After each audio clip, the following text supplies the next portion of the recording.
All right, folks, another episode of Big Willy's Fab Shop. I'm Big Willy. Today we are going to be working with this 1938 Farmall F-20, and we're going to be doing some upgrades in the tires. And I'll bring you along. We're going to do a lift kit on this thing, essentially. Some bigger tires, aftermarket, etc. So from there we will get to it. I'll have to do a cold start on it. It is about 30 some degrees right now. And actually, ever since I own this tractor, I haven't started up in the winter, so we'll see how it goes and go from there. So I'll show you kind of starting this thing. Once I get started, I'll get it all of this corner. Here's my Model T.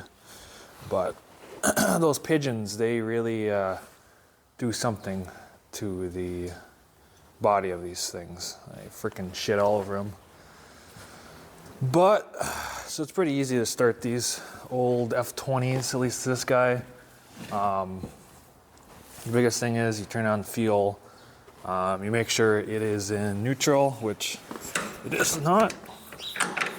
You're in neutral, you want this lever all the way up. This controls your magneto, so all the way up is off. You're essentially grounding out the magneto so you won't get any spark to the tractor. You want run half throttle. And then from there, like I said, you want to turn on the fuel. You want to make sure you have fuel in it, which I think I do. You come down here, and it's kind of hard to see. Let me turn on my light here for you guys. Come down here, and you go on the carburetor, and you crack the cock until fuel comes out. This just bleeds the carburetor or the air out of the carburetor, the bowl, so it's easier to start. Come over the choke. You want to do full choke. And then from there, check the old antifreeze, make sure we got stuff, and we do. This is a work in progress. Need to get the correct wing nut thingamajig up there. Here's our magneto. Come down here, you want to check your oil. Hang on one second. Get the old persuasion making happener. You just kind of tap it, make sure it. Check the oil here. It should start dripping out, which it is. It's a little cold, so it's a little thick. Turn that off. And then you come over to the front, and you want to make sure you have the magneto off. And what we're going to do is we're going to spin it about 10 times really fast.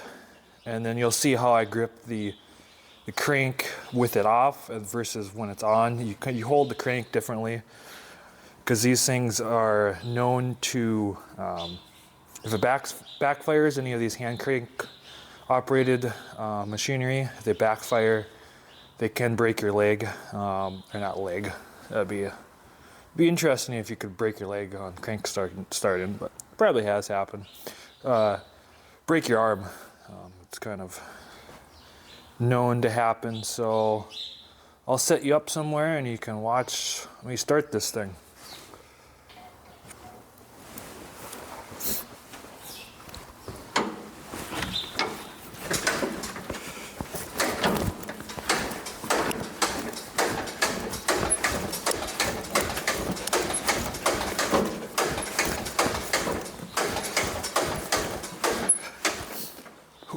All right, so now what that does is kind of prime the engine. It normally floods out the carburetor, which it likes to be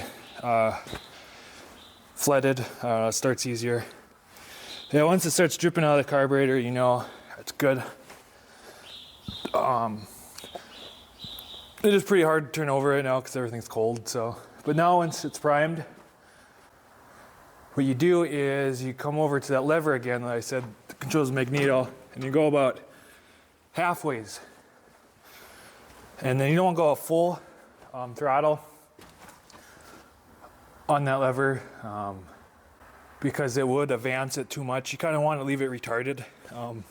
So if it fires, it's less prone to backfire. So now we should be good to start it.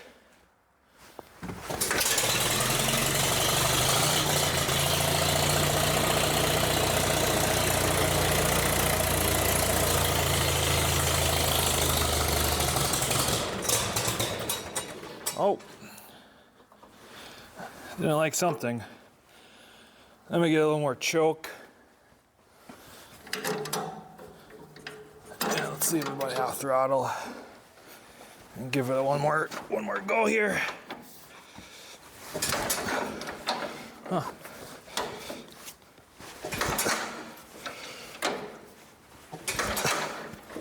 Interesting. It's almost like raw fuel.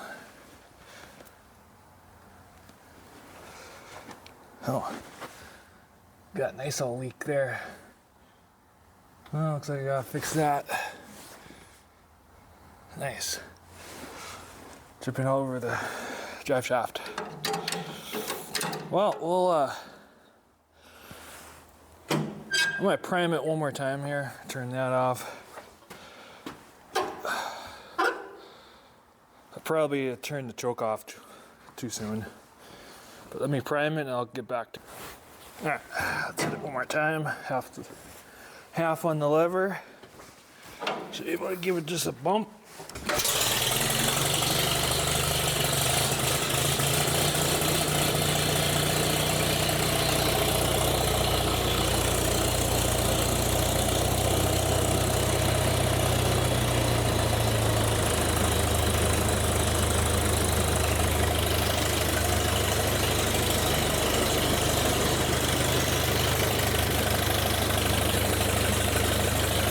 Maxed out the oil gauge and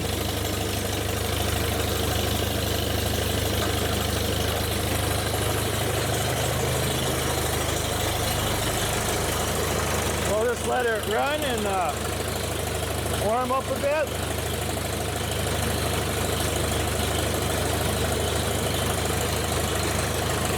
We'll bring it into the shop.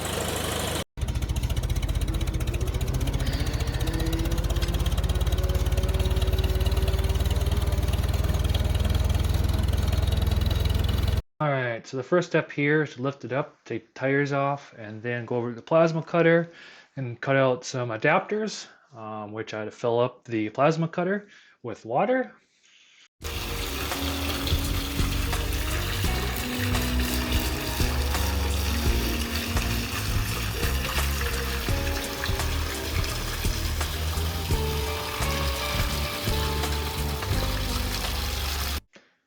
After that money shot, it was time to cut out the adapters. Won't go into too much detail of these, but they're pretty simple.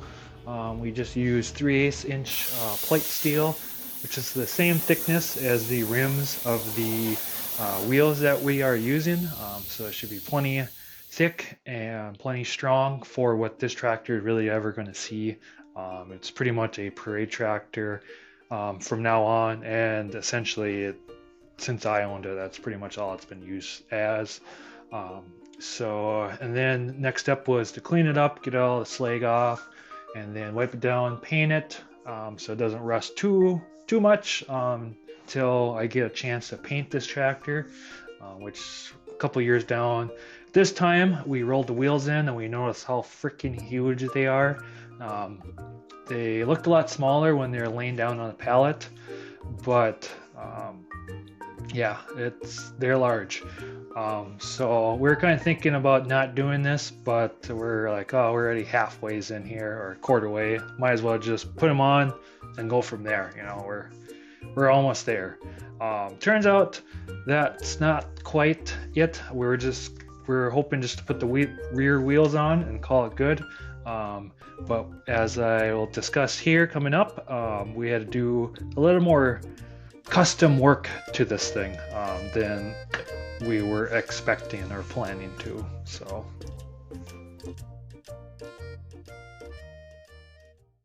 Alright, with lifting the rear end up here, about, I think our calculations are about 10 inches. Didn't seem like a lot, but hey, 10 inches is a lot, you know. Anyways, so with that, we have one hell of a rake. It doesn't look too bad right now because we actually jacked the front end up about 4 inches. So if we could raise the front end up 4 inches, it looks pretty good. Still has a rake, but it looks like a pulling tractor now. So we might go with that. But we're trying to figure out how in the world does this front end come apart. And we're thinking the axle down there is bolted to the shaft, or welded to the shaft, and the shaft runs all the way up to the worm gear up top. So we're probably gonna have to take this housing apart, get the nut off the gear, and it should allow us to drop the whole axle out, and then we can put some spacers underneath here. There's already one spacer in here from factory, so I think we're gonna probably cut and extend the shaft 4 inches longer, and then put a 4-inch spacer in here along with this factory spacer, and then that should give us the rake that we're going for. And also we're lifting it up, one, so it doesn't look as dumb, and two, we're slight concerns with this engine because it was at one hell of a slant, and it is the bottom of the connecting rods are like a dip style, so there's like a little dipper on the bottom of the connecting rod, and it kind of dips in the oil, and that's kind of how it oils the connecting rods. And with it slanted quite a bit, that rear bearing may not pick up any oil, so that's why we're kind of leveling it back up. Still going to be a rake, but it should be enough for it to pick up oil on the rear. And we might overfill it a little more so that rear one gets a little more oil. These older things, overfilling them doesn't really affect them that much. The only thing it affects is it'll probably leak out the front end a little more. Thick.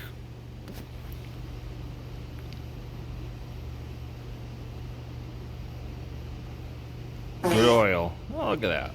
There's some nice thick stuff. But hey, I'm putting it back in there, so she'll be fine.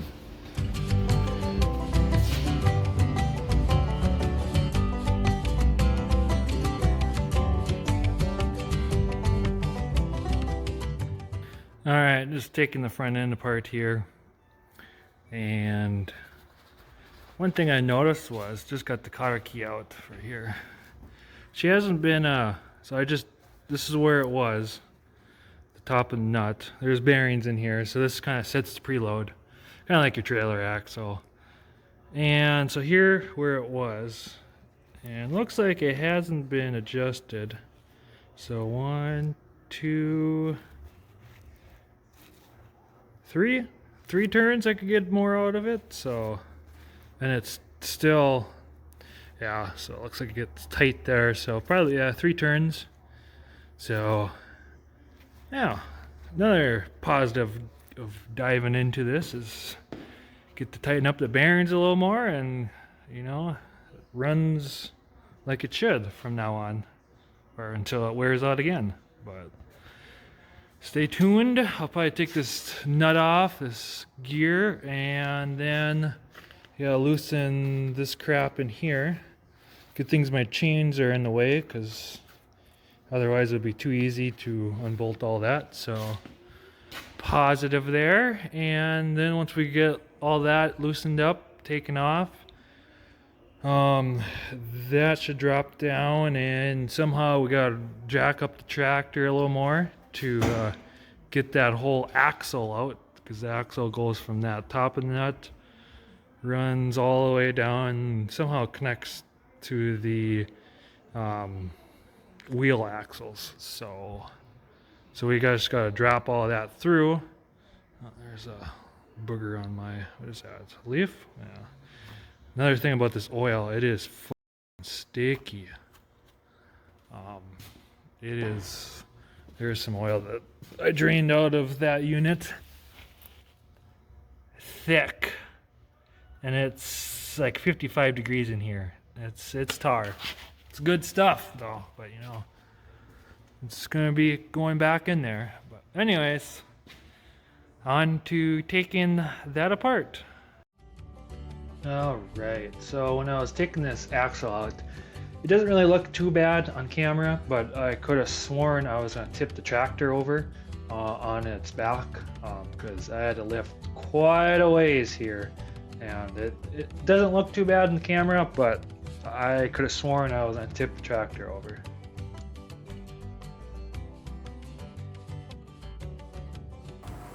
All right, so we just got seen in the time lapse. We just got the axle out.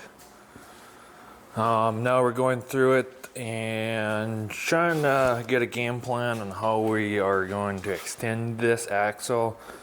Cleaned it up, cleaned the 80-year-old amount of grease on this thing. So looking down here, I got the hubs off, and it looks like it's retained by this pin here. And then there is a keyway there to keep this casting from rotating on the shaft. So not all of the force is just going into this pin. Most of it is in this keyway. So with that, we're gonna have to cut this shaft and extend it. This is 1 3/4 inch shaft. So we're gonna, from here to there, we're gonna cut it somewhere. So this doesn't, so we don't change this location and then the bolt-in location on the tractor. So that's why we're cutting it below it and extending it. I think I'm gonna shoot for 5 inches. We're extending the shaft. So with that, cut it, weld the longer one on there, and we'll have to make another spacer, because here's the spacer is currently in there. So we'll have to make another one of these. So this is dust shield. The spacer goes in the dust shield, and then here's where your ball bearings are rolling. So we'll have to make another one that's 5 inches along with this. And I didn't want to go too much longer because it gets a lot of force. So it gets to be a long moment arm there, and you know, if you hit a ditch, you could snap some stuff there. Did the hand calculations, which were none, and it comes out to be fine. This bearing is kind of frozen on here. The roll is pretty good, but the inner race looks like it to be froze on. It looks like it probably nut came loose one time and this wheel came off, and it looks like it gouged the heck out of this. This one's a lot smoother. This one's a little rough, so I'm assuming the hub came loose and then this inner race spun on this, and then how the farmer fixed it is they just hammered this one on there, which, you know, respectable. You know, it seems fine. So these are still factory IH. See if I can focus in the factory IH bearings on here. They seem pretty good. So I'm probably going to cut it up here further, so that way the weld spot is in the casting a little higher. So everything that sticks out is basically one solid shaft, so less likely to snap. So I'll probably cut it like right around here. Actually, probably right here where the machine's surface starts. Actually, probably further down here, just in case, so I can leave. I don't have to grind the weld down. There's from like here to there. There's that. The casting is quite a bit bigger, so I should be able to not have to grind that weld down. So we're probably cut it here, and I'm gonna get a whole new shaft that extends all the way down here. So this is gonna be thrown away. So that way I only have to weld one spot, and only one spot less likely to fail. So, and then with that, then we'll have to mill a keyway and a hole on the old bridge board over there. We'll give that a go. It's pretty easy keyway. So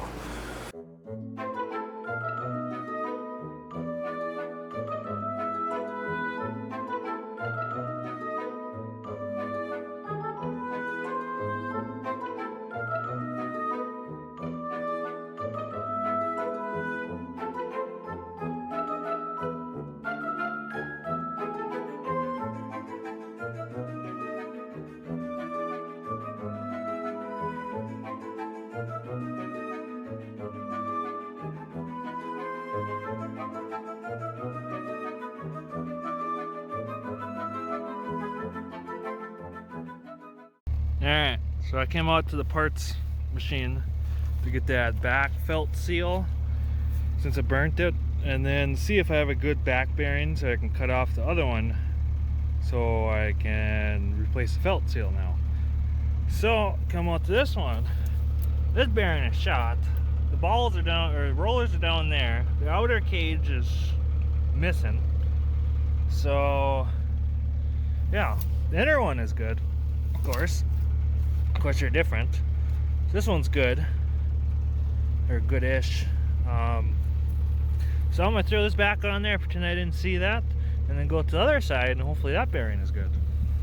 Stay tuned. All right, update.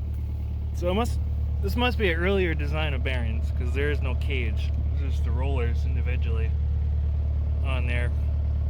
So the front is with the cage, but yeah. Anyways, this one's stuck on there pretty good. I could have took the other side off and used that, but I already put that back on. So it looks like we're gonna have to save that bearing that's on my current axle. Somehow get that off without damaging it, and I can put my other seal on there that I burnt. And then we'll be back at square one, and yeah. Good old times here. It's a little cold out. It's like, I don't know, 10, 15 degrees out. OSHA approved lifting method here. A little skidder, we got all the safety precautions in place.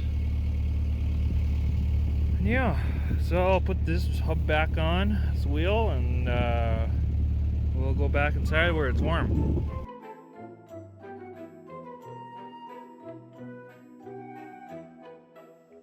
Alright, as you see here, I thought I was pretty smart and I kind of knew how this axle was in there.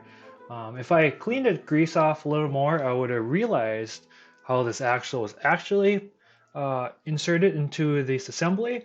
And right now, you just saw me shear off this bolt. Yeah, it turns out the threads that I was trying to push with were actually part of the shaft that I was trying to push out. So essentially, I was just testing out the shear strength of that bolt. So note to self, next time clean a little more around the ends of the shaft where it pressed in to get a little better understanding of how the shaft is actually retained. Just fun fact out there for you guys. All right, got the bearing off. It definitely, I don't know what, it must have spun at one time. And they did the old former trick of peening it to get it from that inner race from spinning again, because it creates a little high spot around that hole, which then grabs that inner bearing. So if a bearing previously spun, say on the surface, it would be this diameter would be smaller than what it should, and it's more prone. If this is a smaller diameter and this is bigger, it is prone for this inner race to just continue on spinning on this diameter. So that's kind of this trick is you peen it, you get a punch and you kind of punch a bunch of holes in there, and what that does is it creates that crater, pushes out the material outside or around that hole, which creates a high spot, which then increases that diameter essentially, and then it grabs onto this inner race. So it must have spun at one time. I mean, it doesn't look horrible. This bearing doesn't look bad either. Now you saw me heated it up and pounded on it. It looks fine, pounding on it wise, but this cage did get hot pretty quick with that torch. So that's why I went with that smaller handheld torch. So I got red, and these rollers are kind of colored. They got a little hot, which realistically you probably should replace, but for this case, this is a pretty big bearing for what the load case that this thing's ever going to see, and the speeds that this thing's going to see. I might run it. Realistically, you probably should get a new one, but yeah, this is what happens, what if we use this bearing? Well, we'll find out. One way or the hard way. And that kind of gouged up the ceiling surface where that felt ring goes along. I don't think the felt spins on here. I might clean it up. This is not a high precision piece of machinery. People did this out in the fields back in the day, and then they did all sorts of stuff, this old stuff. So I'm not too worried about any of this, so stay tuned. Then here I was kind of just knocking down that peening, since it's not supposed to be there. That inner race is not supposed to be pressed on there that tight, so I kind of just knocked it down and then kind of cleaned it up, and this is where I actually realized how the shaft was actually assembled. Then I realized I could just essentially push on the end of the shaft and push it out of the retainer, which I tried, and yeah, not so much luck here.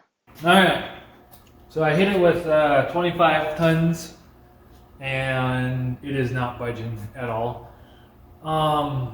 And I hit it with some heat and some penetrating oil. Let it sit on there for about a couple hours with 25 tons on it, and it didn't move the slightest. It must be pretty frozen on there, or something else I'm missing. I don't think so, but should just press right out. There's a key. So it's either rusted in there pretty good, or it is a press fit that then rusted in there.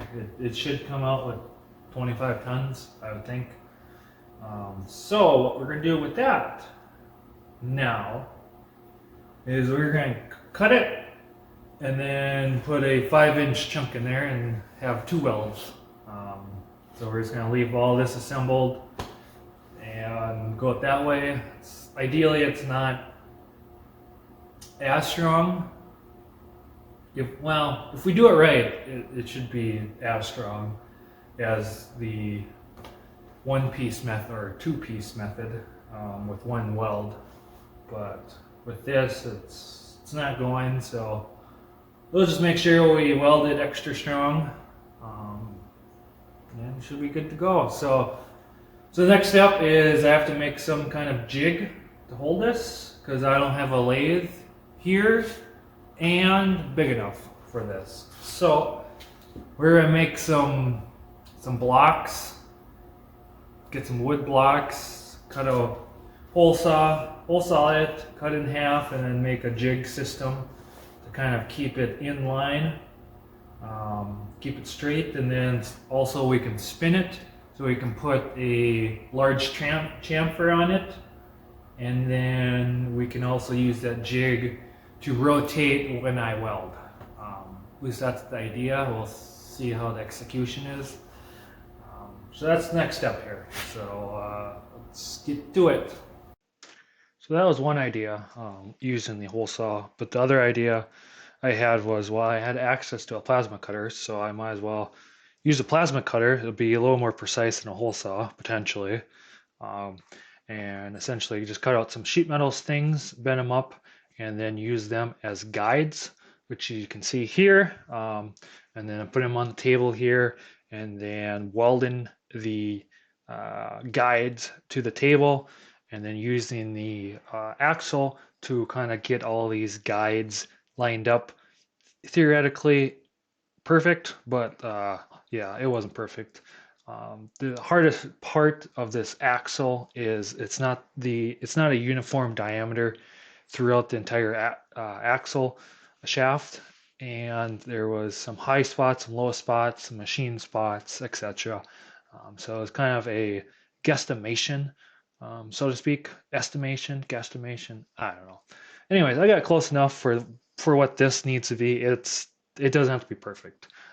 So here's just kind of a time lapse of me getting it all lined up, close enough, and then sending it.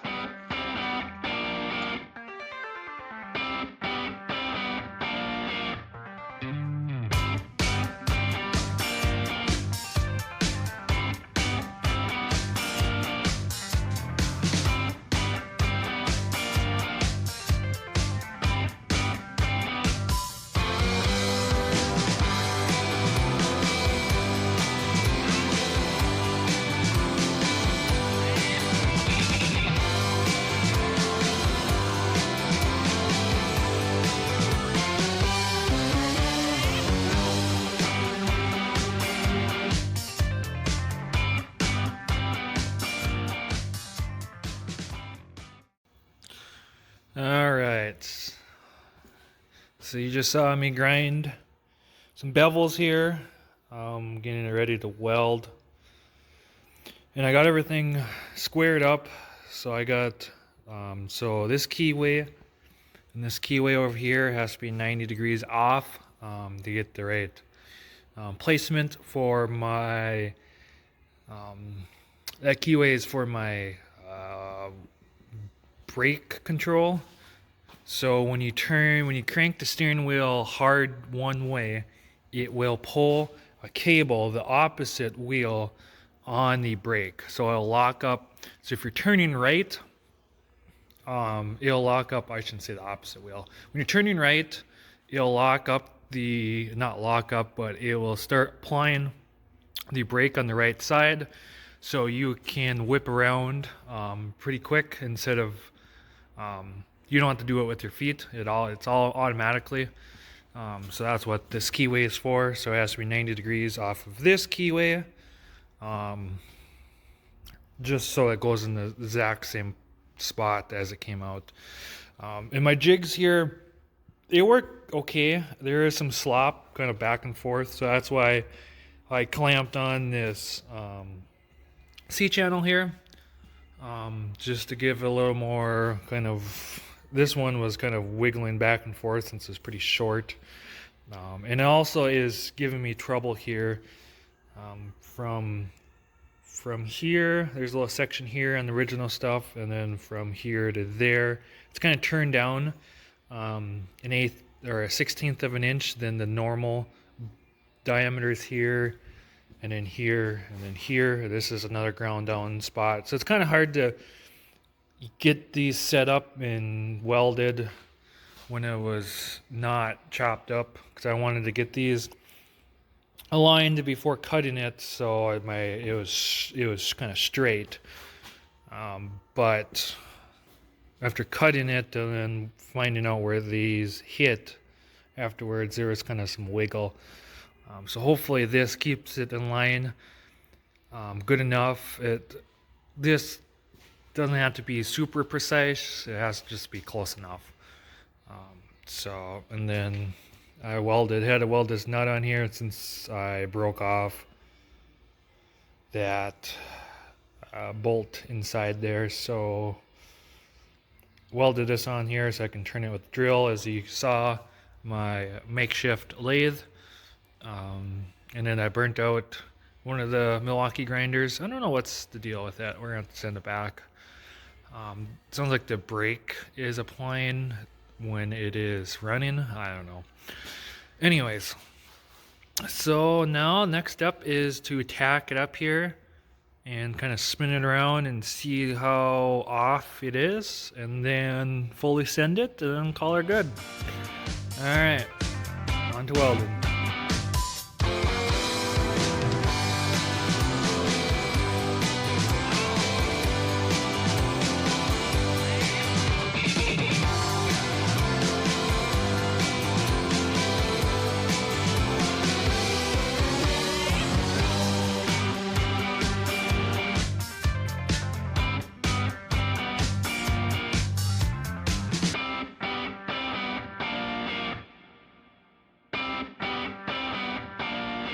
After welding it up, I had to grind it down actually, since that bearing race had to slide over the shaft all the way down to the bottom. Since I kind of changed up how I was going to do it, like I mentioned previously, so that's why I had to grind it down. After grinding it down, then it's time to actually install this thing. Again, it doesn't look like the tractor tipped back too much, but in real life, it sure the heck looked like it was going to tip backwards.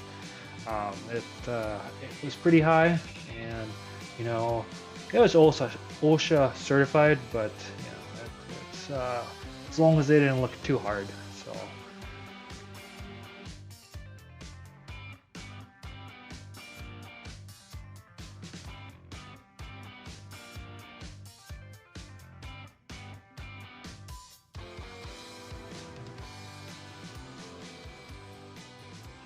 All right, well, got all buttoned up, ready to go, ready for the first test drive. Got the tires all mounted up on my adapter plate here.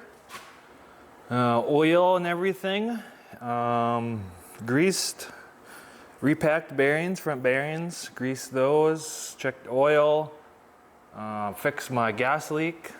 That's good. Also, yeah, made this radiator cap. So it actually functions like factory. And when it's installed, if you squint hard enough, it almost looks factory. With the Mickey Mouse ears. I didn't grind it down, so you get extra grip on the edges there, you know. Custom. So, with that, she is ready to rip. I think aired tires. Now, yeah, it is ready for the first test drive. I have a feeling it's going to be pretty fast. It's going to be sketchy fast, because it already kind of is in fourth gear, going wide open. Just these old things, they don't, you don't feel that safe going that fast. Also on this, my plan is we're gonna kind of put fenders, eventually fenders on here. One, aesthetic, and two, so these wheels don't kill me.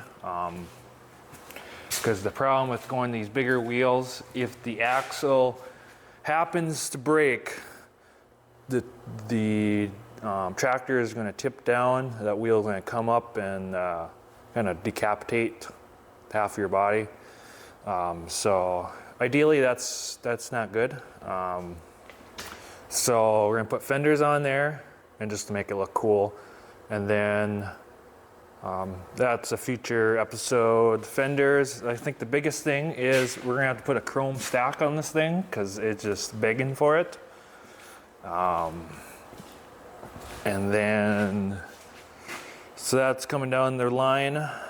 Fenders, chrome stack.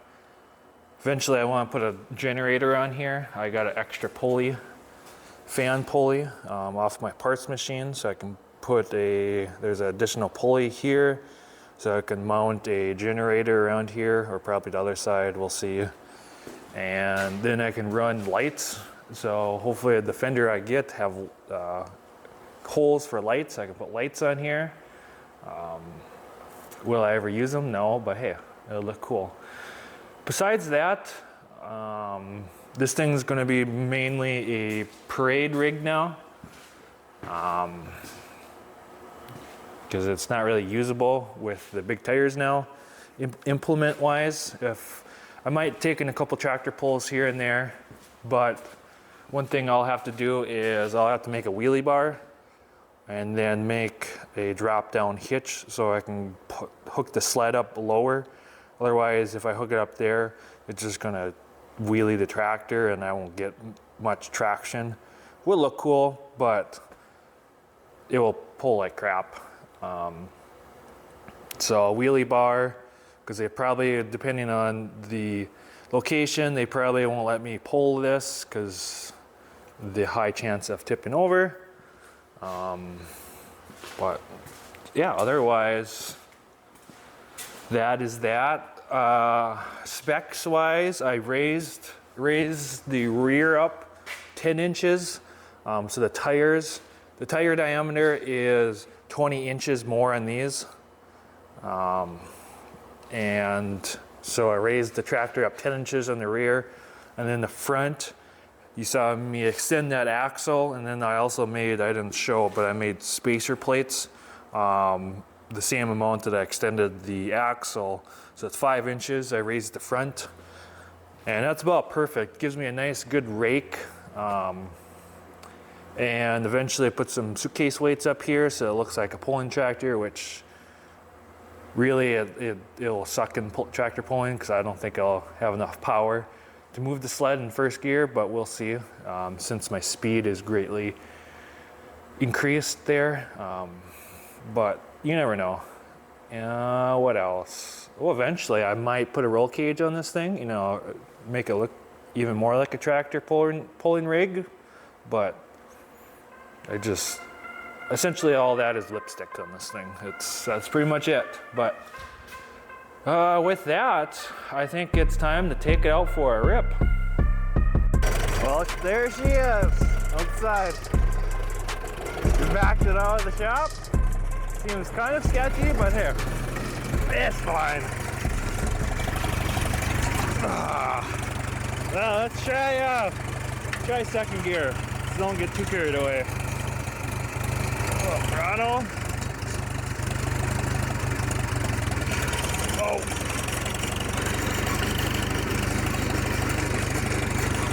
Well, they moved.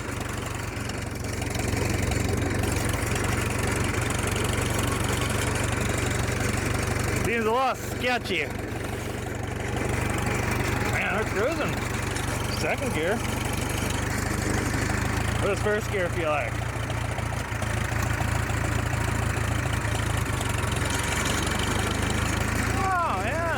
Bad.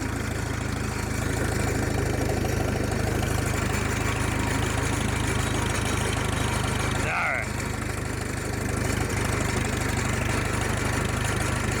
That seems safe enough to go full speed. Not really, but we're gonna let it go. We're gonna have to get a little more throttled. Yeah, so this is road gear. Oh, you don't like that. Whoa. Oh boy! We're moving now!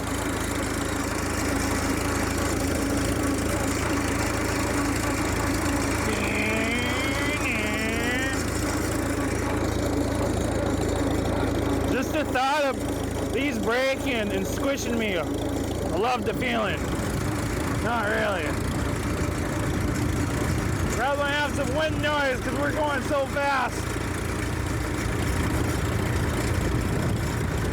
We're cruising. So I installed a road gear on this thing. It goes 1 mile an hour faster than fourth gear. So we might have to give that a shot going back. But I have a feeling we're running out of gas. Hopefully not.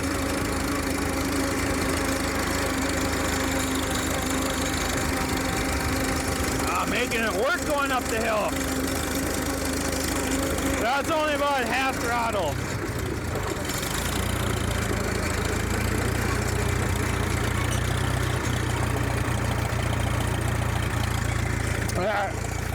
want to set you guys up so you can watch. Oh, that's a freaking drop. We're gonna test out the old high gear, road gear. I get a kick out how much the tires wiggle when you start moving. They kind of shimmy back and forth. All right, and we're gonna get a speed test on this thing too.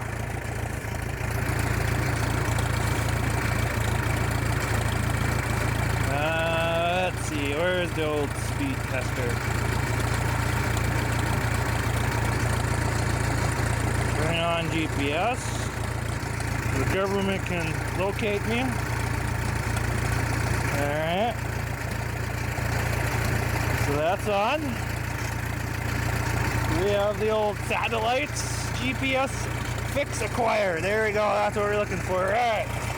We gotta take it out of the gear. You guys aren't really watching me, but. And then you kind of, there's another lever, you kind of wiggle, wiggle, wiggle. Alright, come on. There we go. Now we are in road gear.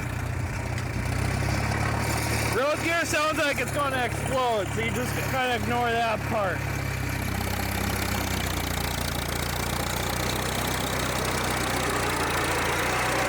Oh, we are cruising!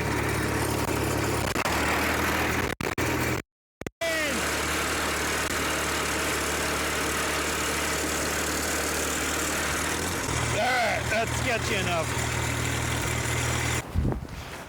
So as I walk up the driveway, you know, that's about it for this episode, I think. Well, thanks for everyone for watching. This concludes another episode of Big Willy's Fab Shop. I'm Big Willy, and you know, don't have an outro yet, but hey, that's about it. Oh, last thing, we need to come up with a name for the beast. Thinking like, let's see. I don't know. The F-20. I don't know. It sounds quite about right. Or Monster. Not Monster. Can't do Max because that's already taken. Is that deer over there? Monster Trac. Ah, there we go, Monster Trac.